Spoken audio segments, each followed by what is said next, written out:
आजच्या या पत्रकार परिषदेला आपणही हजर राहिलात आणि त्याचबरोबर आमचे नेते आदरणीय गोपाळ शेट्टीजी, माझे सहकारी मनीषाताई चौधरी, संजय उपाध्याय हेही उपस्थित राहिले. त्याच्याबद्दल आपल्याबरोबरच त्यांनाही मनापासून धन्यवाद देतो. कालच केंद्रीय अर्थमंत्री निर्मला सीतारामनजींनी त्यांच्या याच्यातला 9वा अर्थसंकल्प 26-27चा अर्थसंकल्प देशासमोर संसदेत सादर केला. या अर्थसंकल्पाचं एका वाक्यात वर्णन करायचं तर विकसित भारताला गती देणारा आणि विकसित भारताच्या स्वप्नाला गतिमान करणारा अशा प्रकारचा हा अर्थसंकल्प होता. हा अर्थसंकल्प वित्तीय शिस्त पाळत असतानाच विकास आणि लोककल्याणकारी उपक्रम या दोन्ही बाबींवर भर देणारा अशा प्रकारचा हा अर्थसंकल्प निर्मला सीतारामनजींनी मांडला. हा मांडत असताना मुंबईसह महाराष्ट्राचं विशेष त्या ठिकाणी त्यांनी लक्ष ठेवलं. याच्याबद्दल सुद्धा मनापासून त्यांचं मी अभिनंदन करतो. या अर्थसंकल्पामध्ये संपूर्ण देशाच्या दृष्टीने सर्वात महत्त्वाची गोष्ट वित्तीय शिस्त त्या ठिकाणी पाळणं याच्यावर त्यांनी भर दिला. गेल्या वर्षीच्या अर्थसंकल्पात टोटल GDPच्या 4.4 ही वित्तीय तूट राहील असं त्यांनी म्हटलं होतं आणि त्याप्रमाणे तेवढी वित्तीय तूट ठेवण्यामध्ये सरकारला यश आलं. पुढच्या वर्षी म्हणजे 26-27च्या कालावधीमध्ये ही वित्तीय तूट आणखीन 0.1ने कमी करून 4.3 पर्यंत आणण्याचं उद्दिष्ट सरकारने ठेवलं आहे. या वित्तीय तूट आटोक्यात ठेवण्याच्या सरकारच्या धोरणामुळे महागाई आटोक्यात राहिलेली आहे.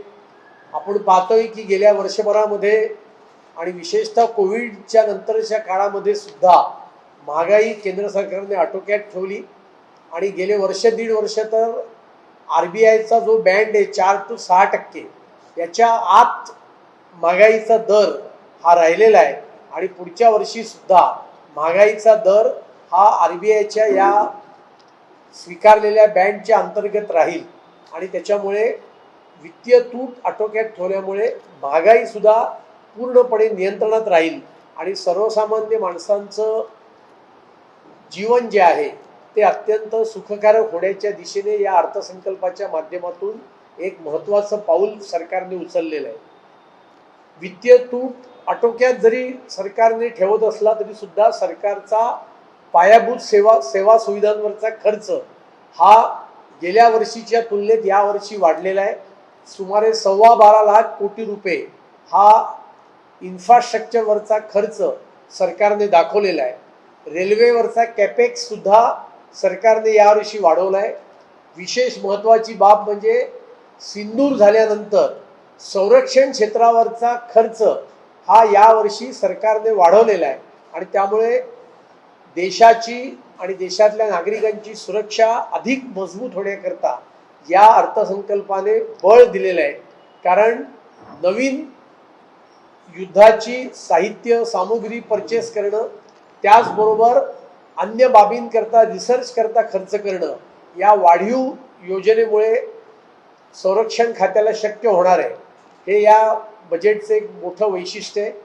त्याचबरोबर रेल्वे, रोड्स, हायवे याच्यावर सुद्धा वाढीव कॅपेक्स भांडवली खर्च हा सरकारने दाखवलेला आहे आणि त्याच्यामुळे टोटल इन्फ्रास्ट्रक्चरमध्ये मोठ्या प्रमाणावर वाढ होईल आणि त्याच्यामुळे अर्थव्यवस्थेला गती मिळेल.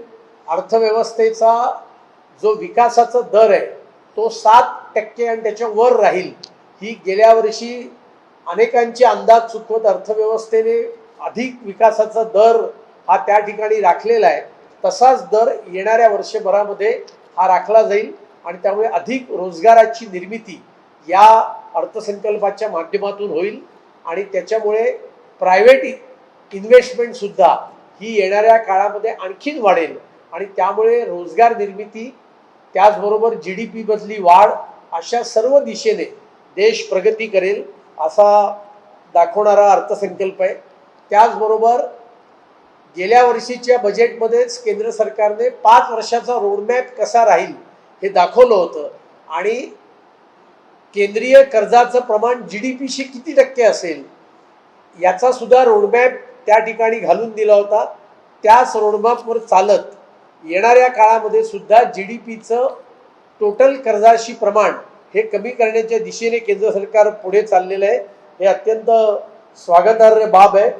पायाभूत सुविधांवर खर्च करत असताना हाय स्पीड रेल्वेचे कॉरिडॉर्स निर्माण करणार, नव्याने राष्ट्रीय जलमार्ग या देशामध्ये निर्माण करण्याचं काम या अर्थसंकल्पामध्ये प्रस्तावित केलेलं आहे आणि या सगळ्यामुळे पायाभूत सुविधांचा खर्च हा वाढवण्याचं काम सरकार त्या ठिकाणी करत आहे.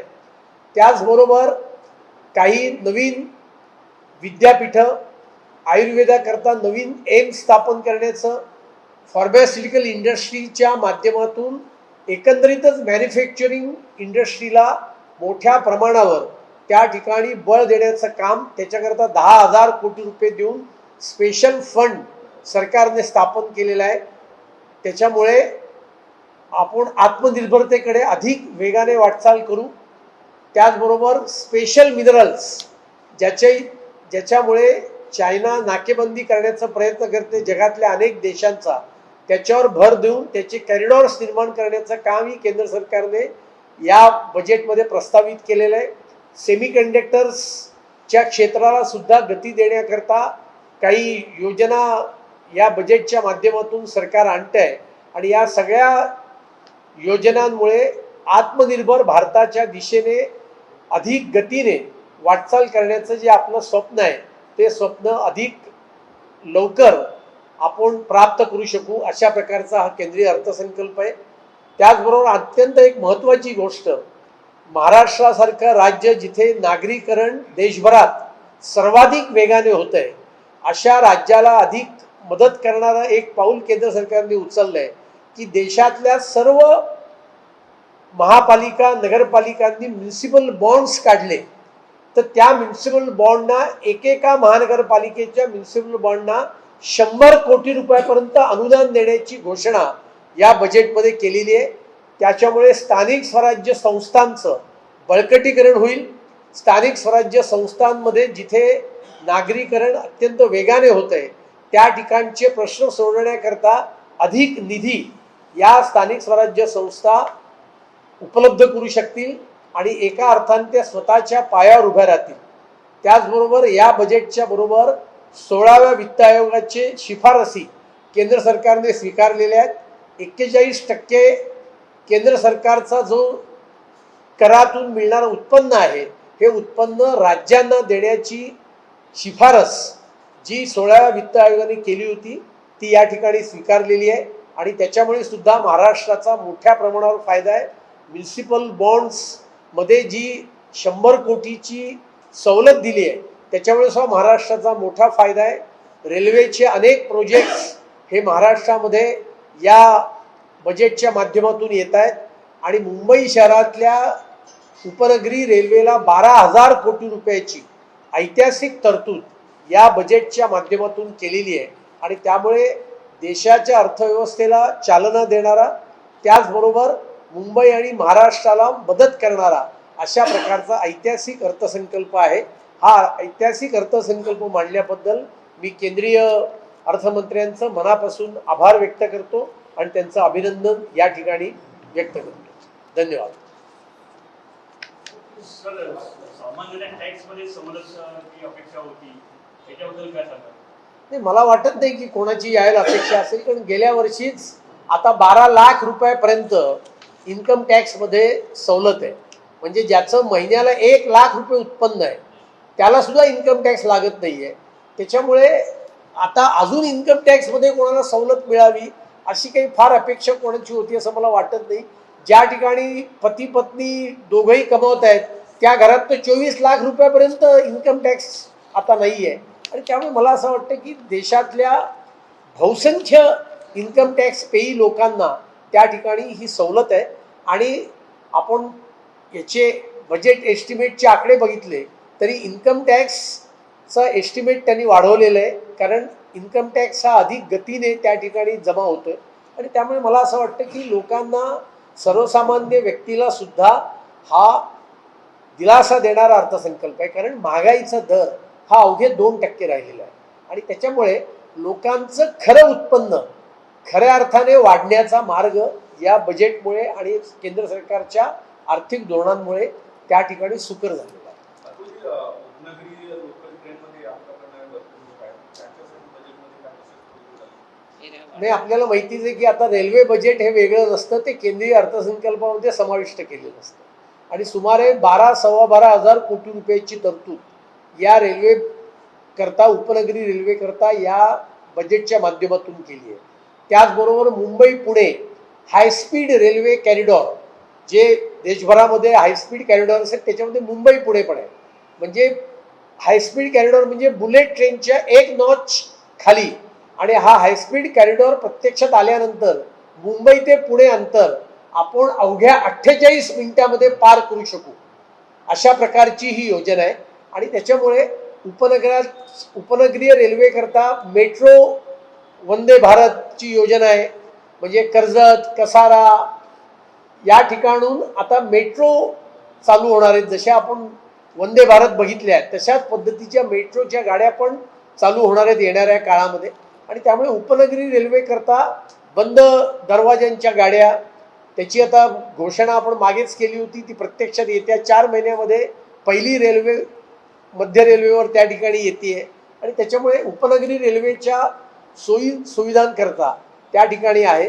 त्याचबरोबर अमृत भारत ही जी रेल्वे स्टेशन विकसित करण्याची योजना आहे त्याच्यामध्ये मुंबई शहरातले आणि महाराष्ट्रातले अनेक रेल्वे स्टेशनचा समावेश त्या ठिकाणी नव्याने करण्यात आलेला आहे.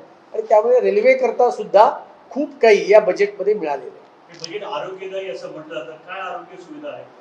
नाही, मी म्हटल्याप्रमाणे आयुर्वेदाचं एम्स ही एक अभिनव कल्पना आहे. आपल्याला कल्पना आहे की जगामध्ये आता आयुर्वेदाविषयी एक मोठं उत्सुकता आहे आणि लोक मोठ्या प्रमाणावर या भारतीय परंपरेकडे वळत आहेत. त्याचबरोबर 5 वैद्यकीय विद्यापीठं नव्याने स्थापन करण्याचा निर्णय सुद्धा केंद्र सरकारने या बजेटच्या माध्यमातून घेतला आहे. आणि याच्यामुळे मेडिकल टुरिझमला सुद्धा मोठ्या प्रमाणावर बढावा मिळण्याचं काम या माध्यमातून होणार आहे. डायबिटीज आणि याच्यावर पण कॅन्सरवर पण औषधं, कॅन्सरच्या अनेक औषधांचं, त्याच्याबरोबर जे दुर्धर आजार आहेत, रेअरेस्ट ऑफ रेअर असं म्हटलं जातं, अशा आजारांवरच्या औषधांवरची कस्टम ड्युटी ही आता 0वर आणलेली आहे. त्याच्यामुळे दुर्दैवाने ज्यांना याची आवश्यकता असेल अशांच्या करता जी मेडिसिन्स आहेत ती आता आणखीन स्वस्त होण्याचं काम या माध्यमातून झालेलं आहे. सर, मुंबईचे लाखांची रॅली काढून कपिल सिब्बल, मुंबईचे भाजप आमदार कपिल सिब्बल यांचा ठाकरे बंधूंचा सारा. नहीं, पहला बजट के ऊपर प्रेस कॉन्फ्रेंस है. सर, महाराष्ट्राचा जो टॅक्स मध्ये जो वाटा आहे तो खूप जास्ती आहे, तो रिटर्न जास्त मिळावा अशी मागणी होती, ती मान्य झालेली नाही. नहीं, देखो, केंद्रीय कराचा किती वाटा राज्यांना मिळाला पाहिजे याच्याकरता तर वित्त आयोगाची स्थापना दर 5 वर्षांनी केली जाते. 16 वित्त आयोगाची स्थापना झाली होती, त्यांनी त्यांचा रिपोर्ट दिला आणि 41% केंद्रीय करातला वाटा जो आहे तो महाराष्ट्राला आणि सर्व राज्यांना मिळण्याचा त्या ठिकाणी शिफारस त्यांनी केली होती. ती शिफारस त्या ठिकाणी केंद्र सरकारने स्वीकारलेली आहे. मी आपल्याला आठवण करून देऊ इच्छितो, जेव्हा मोदीजींचं सरकार आलं होतं तेव्हा केंद्रीय करातला अवघा 31% वाटा हा राज्याला मिळत असे. पण मोदीजींच्या सरकारने निर्णय घेतल्यामुळे आता तो 41% गेलेला आहे, क्रमांक 1. त्याचबरोबर केवळ 41% कराचा वाटा मिळतो अशातला भाग नाही, तर राज्यांनी निरनिराळ्या क्षेत्रात काय प्रगती केली आहे त्याच्या आधारावर सुद्धा हा वाटा देण्याचं धोरण असतं. आणि त्यामुळे यावेळेला केंद्रीय वित्त आयोगाने जी शिफारस केली होती त्याच्यामुळे महाराष्ट्राला केंद्रीय करातला अधिकचा वाटा या शिफारसींमुळे मिळणार आहे. आणि त्यामुळे महाराष्ट्राचा 100% फायदा आहे. प्रत्येक राज्याला वेगळा असा नियम नसतो. हा केंद्रीय राज्याचा वाटा राज्याकडे कर येतो, स्टेट GST हा राज्याकडेच येतो, पण जो सेंट्रल GST असतो कस्टम्स असतो, इन्कम टॅक्स असतो, यातला वाटा राज्यांना किती द्यायचा, तर तो 41% वाटा द्यायची शिफारस वित्त आयोगाने केली होती. ती शिफारस केंद्र सरकारने स्वीकारली.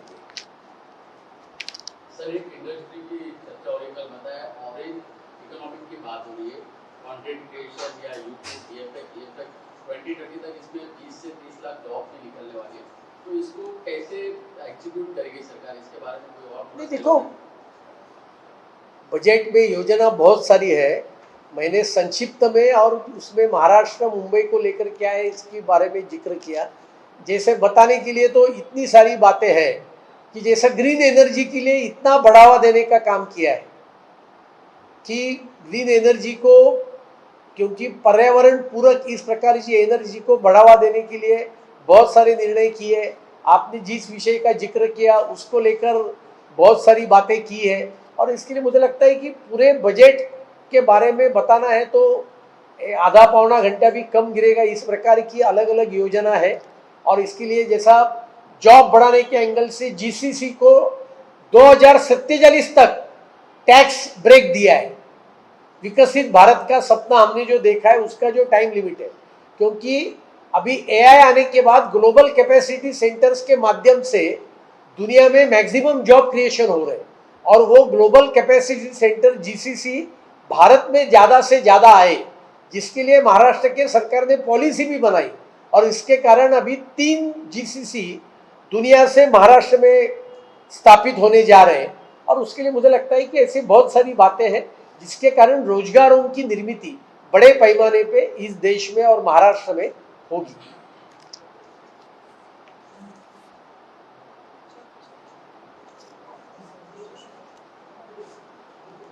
हिंदी में जानना चाहते हैं सरकार से बजट के बारे में आज की शॉर्ट नहीं, कल ही केंद्रीय अर्थमंत्री निर्मला सीतारामन जी ने 26-27 का बजट केंद्र लोकसभा में पेश किया. ये बजट वित्तीय शिस्ती का पालन करते हुए देश के विकास दर को बढ़ाने वाला, रोजगार निर्मित करने वाला और साथ में महाराष्ट्र और मुंबई को विकास के गति को मदद करने वाला इस प्रकार का ये केंद्रीय अर्थसंकल्प है. इसके लिए इस अर्थसंकल्प का मैं स्वागत करता हूँ. केंद्रीय अर्थमंत्री निर्मला सीतारामन जी को बहुत बहुत बधाई देना चाहता हूँ. उनको महाराष्ट्र मुंबई के तरफ से धन्यवाद भी देना चाहता हूँ. उन्होंने 9वीं बार बजट पेश किया जिस प्रकार से, इसके बारे में क्या नहीं, 9वीं बार बजट पेश करके एक दृष्टि से उन्होंने एक विक्रम भारत के इतिहास में रचा है. और मुझे लगता है कि उनके कार्यकाल में और माननीय मोदी जी के कार्यकाल में भारत की अर्थव्यवस्था ने विशेषतः कोविड का संकट आने के बाद भी बहुत गति प्राप्त की है. और आप देखेंगे कि मैक्रो और मैक्रो इकोनॉमी, ये दोनों इकोनॉमिक इंडिकेटर्स आज भारत के दृष्टि से अच्छे चरण सीमा पे है. इन्फ्लेशन का रेट 2% के लगभग है. फॉरेन रिजर्व ये अपने $700 बिलियन के आगे जा रहे हैं. उसी समय वित्तीय जो टूट रहती है, डेफिसिट रहता है, वो मिनिमम की तरफ जा रहा है. वित्तीय घाटा जो है जीडीपी के तरफ से वो भी घटने के कगार पे हमको लगातार हर बरस दिख रहा है. और इसके साथ साथ जब दुनिया का हर देश का ग्रोथ रेट 3% से आगे नहीं जा रहा है, तब भारत का विकास का दर, वृद्धि का दर ये 7% के आगे जाने के कगार में है. मुझे लगता है कि भारत की अर्थव्यवस्था ये बहुत अच्छे परिस्थिति में है और उसका पूरा श्रेय केंद्र सरकार के सटीक इस प्रकार के आर्थिक नीतियों को जाता है. सर, विपक्ष बार-बार कह रहा है कि चुनाव को लेकर जिस प्रकार से बंगाल में चुनाव, यूपी में चुनाव होने वाला है, उसको लेकर ये बजट पेश किया गया. नहीं, देखो विपक्ष को कुछ न कुछ गलत बातों को निकालना और गलत बातें पेश करना ही विपक्ष के लोगों का धंधा बना है. कि केरल का भी जिक्र किया है, रेयर अर्थ के विषय को लेकर, उड़ीसा को भी लेकर जिक्र किया. तो उड़ीसा में चुनाव है क्या? महाराष्ट्र को इतनी बड़ी सहायता दी है तो महाराष्ट्र में कोई चुनाव है क्या?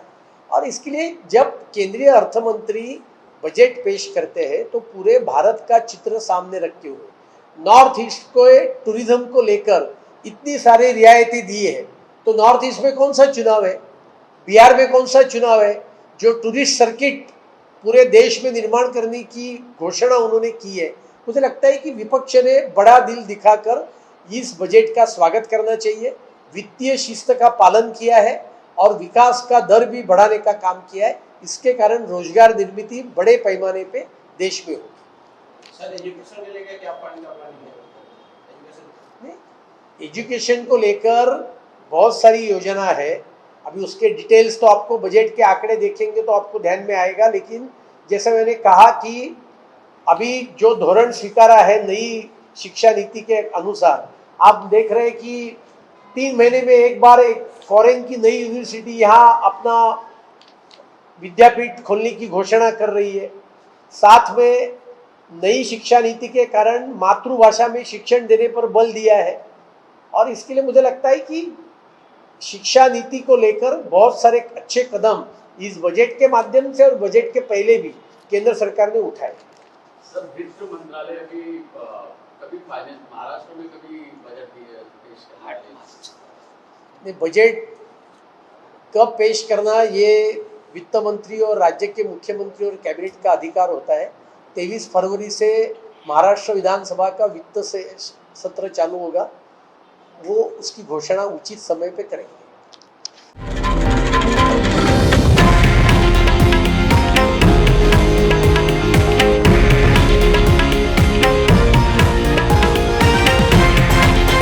हे आहे देशातील नंबर 1 न्यूज नेटवर्क आणि आपण पाहत आहात TV9 मराठी, एकमेव।